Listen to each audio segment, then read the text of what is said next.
On today's show, the guys are talking with Kathleen Trace, author of A Wannabe Teacher's Guide, Getting Hired, Having Fun, and Staying Sane. We've got an East Initiative update, some crazy witty banter, all of that, much more, up next on EduTechGuys. You're listening to the EduTechGuys, EduTechGuys.com.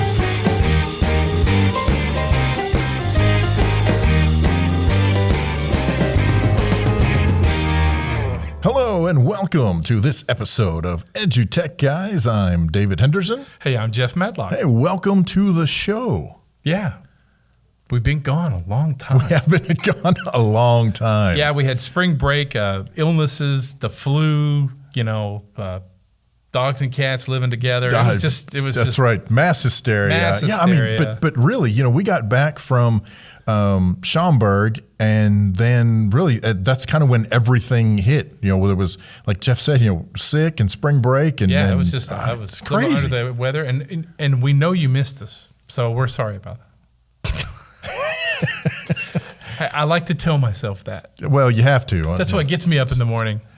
No, listen. Everybody out there is playing John Waite. I ain't missing you at all. Yeah, like one of our new graphics says, we're not sure if we're supposed to take it easy or take it to the limit one more time. That's just that's our generation right there. Exactly. Hey, but listen, you can take it easy and head over to the web. Check us out at www.edutechguys.com. Heck, take it to the limit just one more time and put it in Google, EduTech Guys, and you're going to find us because we're everywhere. We're always everywhere. Hotel California, you name it, that's where we are. We're out there on the web. So find us, let us know what you think of the show, like our pictures, tweet our tweets, do all that crazy stuff. And catch us at the casino down on the river this week playing out. You sound like we're an 80s band, or an 80s cover band, yeah. Tip your waitress, try to veal. Huh? You know what I'm saying? Forget about it. Hey, I think we got a really great show for you today. Oh, my gosh, yes. Yeah, but there's some really great stuff going on. In fact, we have some great new sponsors, and one of those sponsors is Concordia University. Yeah, I've been in education for a long, long time at this point, for over 20 years. And I've seen some of the challenges that students have to face every day, whether it's going to school hungry or not being able to see the doctor when they're sick. I mean, these challenges make it really hard for kids to focus on learning. Yeah, thankfully, Concordia University in Portland is leading the way, with their new 3 to PhD program that helps to combat students' fears, freeing them to pursue their highest dreams.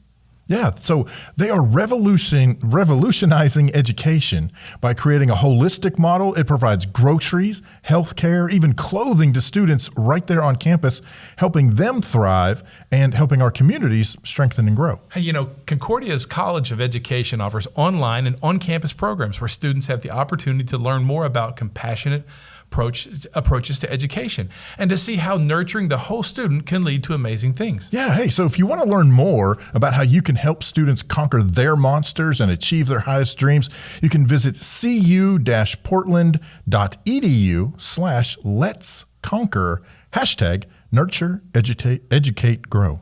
Hey, that's pretty awesome. We want to thank Concordia for offering that program and being a sponsor of the show. Yeah. I tell you what, we want to take a listen to our interview with Kathleen Trace coming up right now.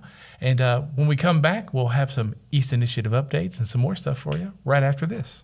Hey, welcome back to the EduTech Guys. We're really excited to have our next guest on the weekly show, and we're going to let her introduce herself and tell us who she is and what she does and all that kind of stuff. So here we go.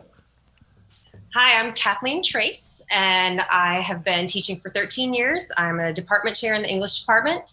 I'm a writer, I'm a blogger, I'm a mom, kind of do it all. Oh, awesome. Yeah. All the hats hanging around your room. Yeah. So let's jump right into it. Let's talk about your book. Tell our listeners the title and tell us, what made you decide, okay, I've got to write this book. I've got to get this out to the other educators that I know. It's called A Wannabe Teacher's Guide, Getting Hired, Having Fun, and Staying Sane. I thought about it within my first 3 years of teaching because I wanted something that gave me how-tos to getting started. Because grad school is great. I got my master's before going into teaching, but so much of what you get is theory. And then you walk into a classroom and there's no checklist that says, here's the things you need to do before the kids come. Right. So I decided I needed to create that checklist. And here are the things you need to do on the first day of school and the first week of school. And because those things weren't there and it wasn't part of my training program, I wanted to create that for other new teachers. Did it shock you in all the years that this country has been doing education? Did it shock you that didn't already exist? That It did. Yeah. It did. And it shocked me because I wrote the book a while back, and it shocked me because I just started looking into kind of the blog arena this past 6 months, especially after meeting you guys. It's like, yeah, you guys have got a blog, and so many different blogs are out there on different things, but there really wasn't anything for people who wanted to become teachers or who were brand new teachers that was free, and it was just resources. And it amazes me that these things aren't part of our training programs and aren't readily available.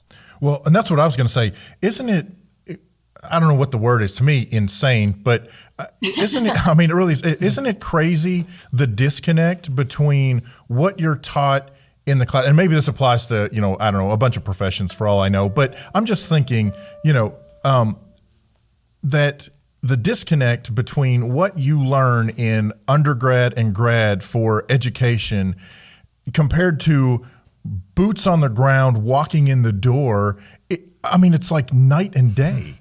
It is. And thank goodness most programs require you to do student teaching. But there are a lot of programs out there, like career switcher programs and areas of high need where you go straight into a classroom without having done any student teaching. And it is just like throwing you right into the fire. Yeah. There's like you said, you get the theory if you're taking those classes, and a lot of times, like here in Arkansas, we have an alternate licensing program. So someone who isn't already taking the education path, they've been in the business world, they can receive this alternate licensure by taking certain classes and by taking the praxis tests and those kinds of things. Right. We call that the career switcher program here. Okay. So yeah, same thing. And even that doesn't prepare a lot of folks for what happens.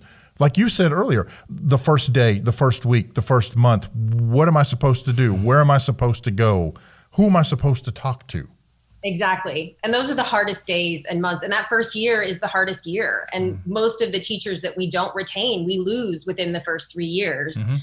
Keep them for about the first 3 years, and they might stay in education. Yeah, I agree. So of the things you wrote about and the things that you're seeing out there, what's the top three? The top three things that you believe are those number one things that every first-year teacher needs to know when they hit the ground running? You need to know that you only have to do that first day, the first year, one time. And it's a terrifying day for many people. I know I'm still scared on the first day of school. After 13 years, I still get nervous. And I think people need to know that it's okay. It's okay for the teacher to be a little scared. And it's okay, probably a good thing, because you're probably going to be a better teacher if you're a little nervous and you're a little anxious and you're, the next thing I would say, a little over-planned. My second thing would be plan for more always, rather than less. And planning, I think, is one of those skills that you also don't really learn until you get into the classroom, because you can plan a unit for your graduate English level class in education, but you're not actually delivering that unit to students, and you're not seeing what works and what doesn't work. You're not seeing something you thought would take 20 minutes takes 40, or worse, something you thought would take 40 minutes and it takes 20. Yes. So you've always got to have something in your back pocket. That's actually something I have in the book, those kind of rainy day back pocket things that you can pull out in case a lesson that was supposed to take 90 minutes takes 60, because you can't have those kids just hanging out for 30 minutes. Right. Yeah. They know immediately that's a weakness. They see it. They sense it. Yes. Absolutely. Yeah. And then lastly, I would say the third thing is you've got to find your connections within your building. One of the other reasons that I wrote this is because of my husband's career. I've moved around a lot. So I've been that new teacher in the building 5 times in 13 years. And so I've learned immediately, I need to know who's going to be the go-to person for these different problems that I have. You know, maybe the department chair is my immediate go-to, but I might ask them, who do I go to if the copier is broken? Who do I go to if a kid pukes in my room? Like, who do I call if, you know, somebody drops, this happened the other day, somebody drops a glass water bottle in the hallway and there's glass everywhere. Right. And most of the time your go-to person is not going to be an administrator. Your go-to person is going to be, you know, the head custodian. The head custodian at my school right now is just amazing. And so I know if that kid pukes or that glass drops, I have his number. But as a new teacher, I didn't know that. And I didn't have that list of who to call for what. And so I think during that pre-service week, when hopefully you have a mentor that you've been connected with, not all schools do that, but most do, is really figuring out who are the numbers I need to have. Exactly. And put that list by your computer or by your phone in your room if you have one, so that you can reach out when you need help, because you will. Yeah. And, you know, as a first-year teacher, as any teacher, we all know that those are those small things that can completely derail the entire day, especially that class. That can take that whole lesson, because then it's just a broken glass in the middle of the hallway, or it's somebody puked on their desk. But it's going to cause a stir. Everybody's going to be all hyped up, and you know, the quicker you can handle it calmly and coolly, the faster you move on. That's exactly right. I agree with you 110% on that one. That's interesting. So, for you, having written this book, what epiphanies and aha moments did you have writing it that changed the way you wrote it and changed the way you looked at the way you teach? I wrote it, I think I had been in 3 schools when I wrote it. And I wrote about, one of the biggest parts for me was the interviewing process, because that's something, a lot of new teachers, this is their first job. We do have the career switcher programs, but most teachers go directly into teaching, and it's probably their first interview they've ever been on. So I wrote this whole chapter on interviewing based on the few interview experiences that I had, and then went on more interviews as I continued to move around, and referenced my own book as I was going through it. Little things like I started wearing the school colors to the school when I went for my interview. Or having thank you notes in my car so that I could write them down right after I left, because I realized after writing the book, and I've updated it multiple times and gone back and added things like this, that I would forget who I interviewed, what was their name, and I'm on the website trying to Google and hoping there's a picture of them on the website because I'm not sure who the person is, because you're on this haze because you're nervous and it's an interview. So now I keep thank you cards in my car if I'm going for an interview. I write the thank yous immediately, bring them back in to the secretary before even leaving, so they can put them in the mailbox. It's just I had a lot of epiphanies about the interview process. And then also just about, like we were mentioning before, the resources that aren't there. I'm a checklist person. I'm a to-do list person. And those kinds of things aren't provided to new teachers. And I think it would just be so helpful. Yeah. You know, that's the biggest one, is helping people that come to an interview. You always want to say, you should have showed up with these questions. You should have had these questions when you got there. And that's a big one. I mean, that's a really big one. So I think it's interesting that I believe this book should be, this will date me. But even when I went through my teaching degree, we learned how to load the 8mm film, and we learned, but as I travel to some colleges and universities today, they're still showing them how to use the overhead projector. And I'm thinking, what are we doing? This is, in your book seems like that perfect piece that needs to be in there that last year. Okay, this is your senior year of college. You're about to head off. This is the book you need to read.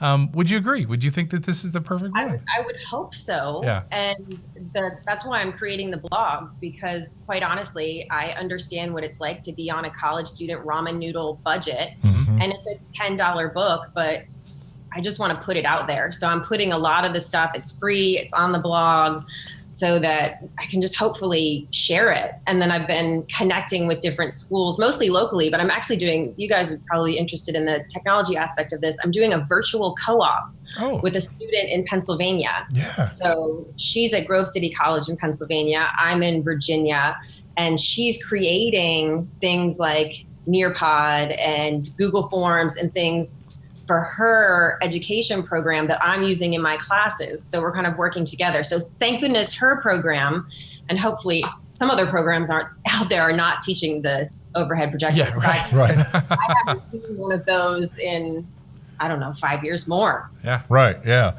Well, so I'm going to change gears a little bit. You yourself have been on, multiple interviews, and then as the English department chair, you have also been on the other side of the desk, right? Conducted interviews. So I wanted to hear a little bit about that aspect. When you have brand new teachers, no matter how they came into the profession, when you have brand new teachers sitting across the desk from you, what are some of the things that you're noticing that are maybe not just their shortcomings, which of course could be addressed through your book, but what are some of the other things that you're noticing about teachers that are coming in for the first time being across the desk? Well, first of all, fewer of them to start with. There's just fewer applicants, and that's what makes me so passionate. I just want to there's so many people that could be great teachers, and my students I see could be great teachers, and they say, no, I don't want to do that because of various reasons.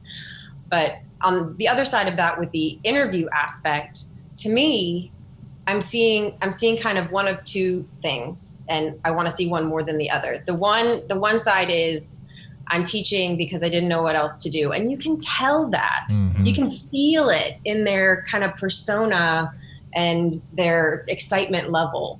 Whereas somebody else, like I had somebody last year who came in and she was a career switcher, and she didn't know everything, but she was excited and she was ready to learn. And she wanted to know more and was eager to help others learn and to grow in her own knowledge and to try new things. And she was very upfront about the fact that, you know what, I'm a career switcher and I have not done student teaching and I have so much to learn and to grow from, but I want to, and I really know this is the right career for me. And that's the kind of people that we want to see. Yeah. So I'm gonna kind of piggyback on that, and I want to dig a little deeper into kind of the thing you didn't really want to talk about, and that you kind of danced around, and that is you're seeing fewer applicants, right? But and the reason for that, I mean, like you said, there are lots of reasons why people don't want to go into it, but ultimately that is the reason why there are fewer applicants. There are fewer people who want to get into teaching. Right. And we are, really at an all-time, high in terms of the need. It's a crisis. But almost an all-time low in terms of the number of people who actually want to do it. So if you don't mind, would you share some of your thoughts on that? How do you help convince people to sit across the table from you, to come in and get interviewed, to be a teacher? That's part of what I'm trying to do with the blog. Unfortunately, I think we have a kind of conversation, if you will, in America that teachers get paid nothing. They just, the students are awful and it's a terrible job. But I really find that in most cases not to be true. Mm-hmm. And I just did a recent post, can you live off a teacher's salary? And in most cases, yes, you really can. And there's obviously exceptions if you've got a lot of student loan debt or, you've already got a family and you've got to provide for them. But if you're just coming out of college and you don't have a ton of debt, I mean, it's possible. And I get so much joy and energy from my students. And unfortunately, the negative voices are overpowering the positive voices in the education field. And it's great that all these teachers are, they're striking and they're fighting for the salary that they deserve. And that's fantastic. But I also want to hear the awesome things that are happening in people's classrooms and the lives that they've changed. I mean, when you hear from a student that you directed them on the path that became their career and they're so happy because of that, you don't get that opportunity in hardly any kind of profession. Right. Right. But we're not talking about that. All they hear is you don't get paid a lot, and sometimes you get cussed out or whatever. Sure, A kid yells at you because something else is going on, and it's a lot of work. But it's really, in my experience, and I've been in 5 different school systems. In every case, it's been manageable. And I've had those rough kids that make your stomach churn a little bit, but they're way outnumbered by those kids that you just can't wait to see every day, and that are going to make you laugh and are going to make you smile and and I teach seniors in high school, and they want to give you a hug or whatever, and you get to be that person in their life that makes a difference while there's still a difference to be made. And that's the conversation I wish we were having, and I'm trying to just do my little piece to help put it out there more.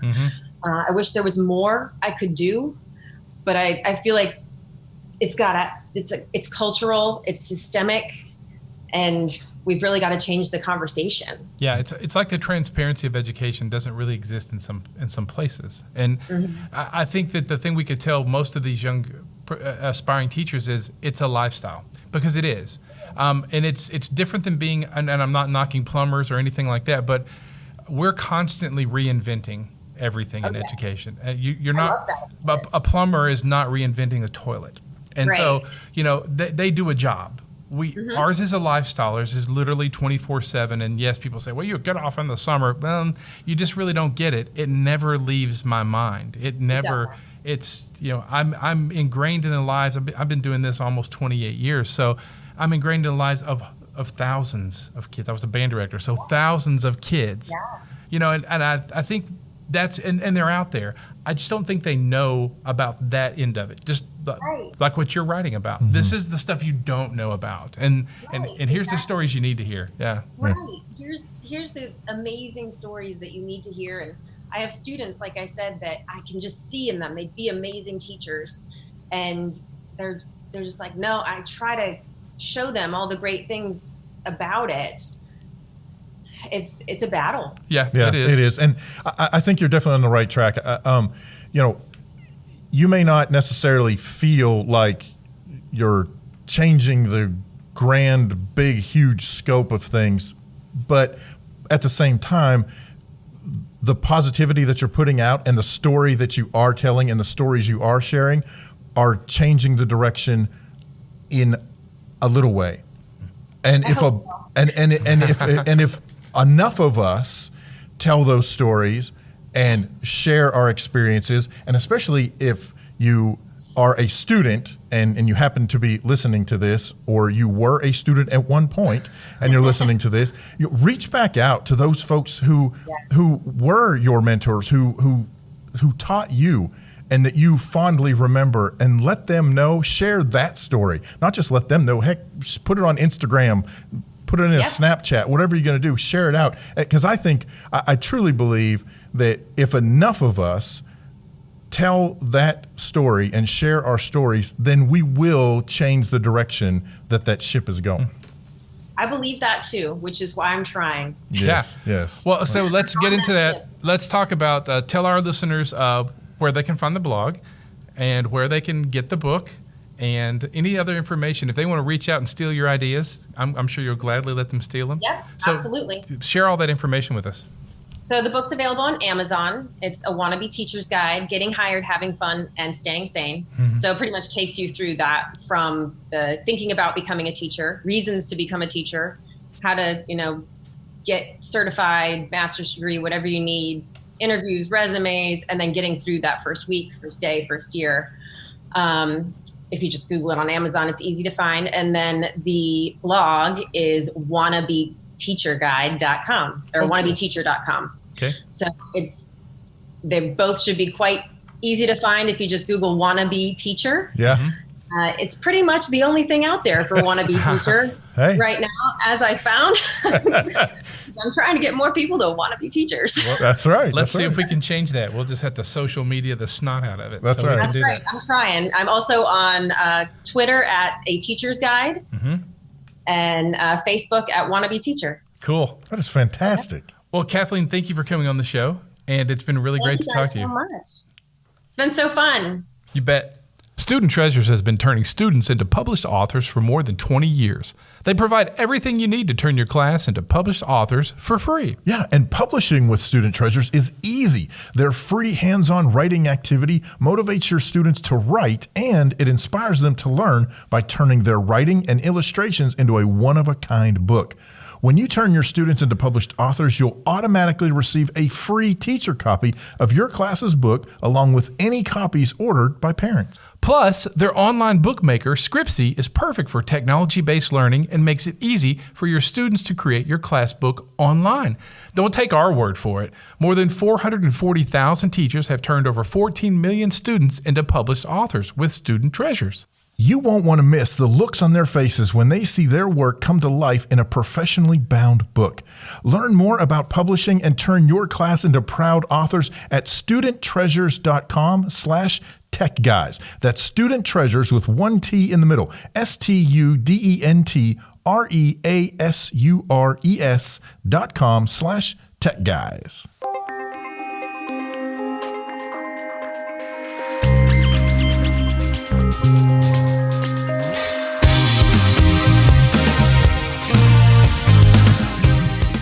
Hi, I'm April Jackson, and this is your East Update. This week, we hear from an East facilitator who loves the opportunities that East provides for the students.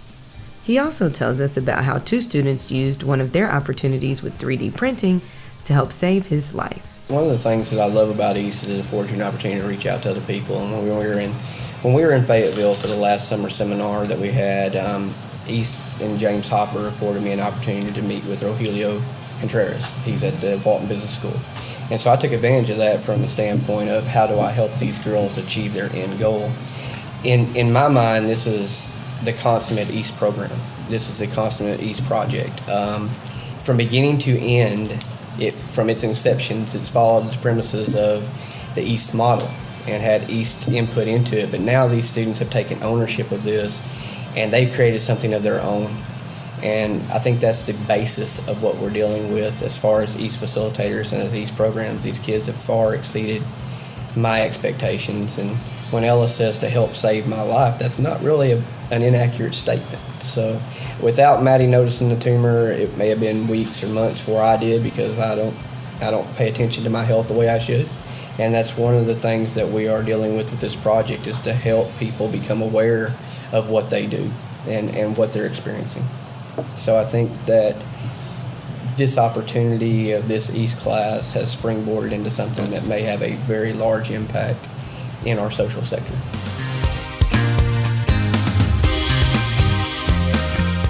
For more information about other opportunities that East students are receiving, follow us on social media at The East Initiative, or visit our website at eastinitiative.org. I am April Jackson, and this has been your East Update.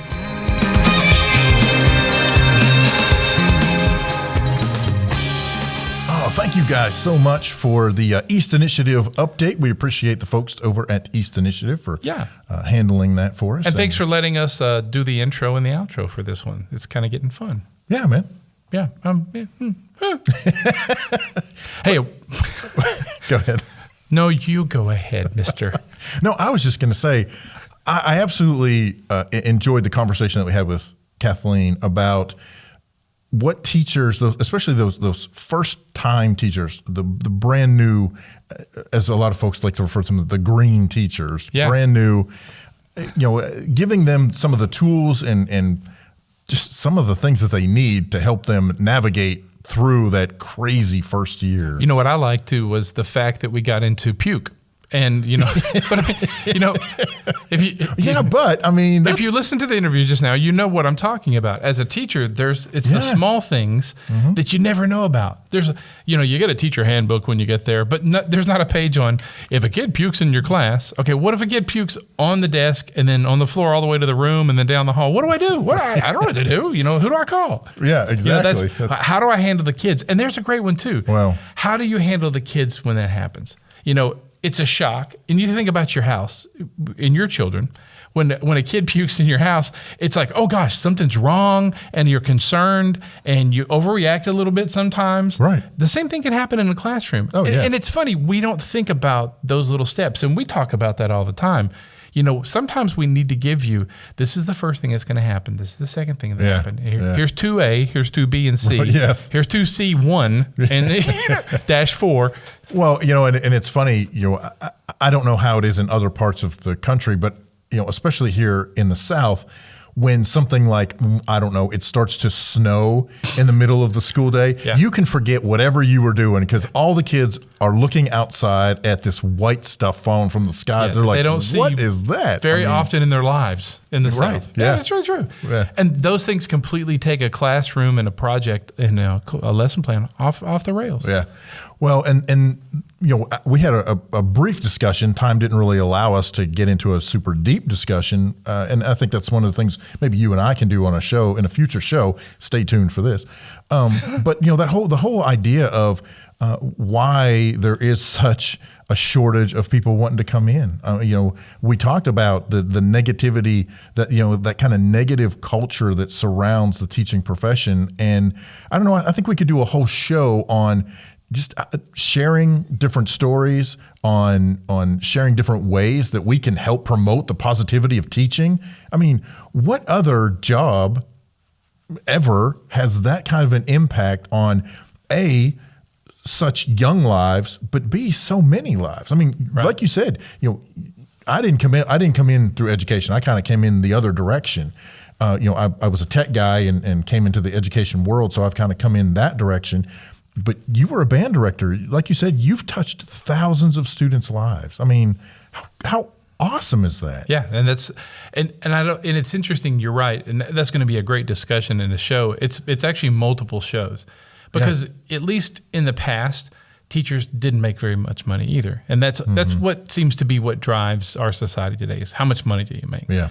But back then, though, the respect a teacher garnered, oh, that's the second grade teacher. Yes. Oh, that's the science teacher. That's the chemistry. That's the football coach. He's the coach. That's the wrestling coach. There's the band director. There was this pride, and at least but now, oh, that's another teacher from the school system. Right. We don't even get the respect that we put up with these students, and we love your students, and we take care of them, and our goal is to make them all equally intelligent. Yeah. And there's a lot of other factors that have started to creep in and are very more prominent than even just the money. Yeah. Well, and it's interesting. Society as a whole seems to have, there are certain professions that used to be highly respected: police officers, firefighters, soldiers, that were highly respected, teachers, obviously, that were highly respected. That has waned significantly. Now there's still the big movement of respecting soldiers to a certain degree more than perhaps what we have in the past, thanking them for the service, that kind of thing. But, there's a whole lot of things going on in society in terms of which types of professions are getting the respect. So, I agree with you completely in that, some of that respect has waned, and I think it's up to each of us to figure out how to help people build that respect back. It's like, hey, big man, let me hold $1. So, no, we're listening. In my day, we got respect from the Board of Education applied to the seat of my understanding. And what's crazy is everybody had one of those boards. I know, At the church, at my house, the neighbor down the street. Listen, if you would like to continue this conversation with us or give us your thoughts on it, don't forget to visit us on the web, www.edutechguys.com.